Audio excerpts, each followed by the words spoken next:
దేవుడు మన కోసం వెల చెల్లించాడు, మనందరికీ తెలుసు. చాలామంది అనుకుంటారు ఇంకా దేవుడి దగ్గర నుంచి ఏదో పొందుకోవాలనుకుంటారు.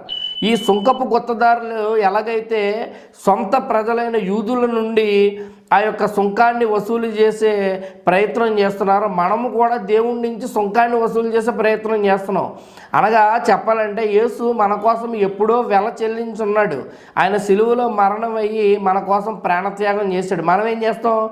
ఇంకా ఆయన దగ్గర నుంచి ఏదో పొందుకోవాలని, నాకు అది ఇవ్వి, నాకు ఆస్తులు ఇవ్వి, నాకు లేకపోతే ఇంకోటి ఇవ్వి, ఉద్యోగం ఇవ్వి, అది ఇవ్వి, ఇది ఇవ్వి అని లోక సంబంధమైన కోరికలను ఆయన మనము కోరుతూ ఉంటాం. ఇంకా ఆయన దగ్గర నుంచి పొందుకునేది ఏమి లేదండి. ఆయన ఏదైతే ఇవ్వాలో అన్నీ ఇచ్చేసాడు. అయితే మనకు ఆర్థిక అవసరాలు తీరాలి కదండి అంటారు. ఇవ్వలేదా యేసయ్య? అవి కూడా ఇచ్చేసాడు. ఇప్పుడు సిలువలో ఆయన మరణం అయ్యాడు కదా, మరణము అవ్వటం ద్వారా మన పాపాన్ని మాత్రమే క్షమించబడ్డాయా? మన యొక్క రోగాలు కొట్టివేయబడ్డాయి అంటే మనకు ఆరోగ్యాన్ని ఇచ్చేశాడు. మన యొక్క దరిద్రం కొట్టివేయబడింది.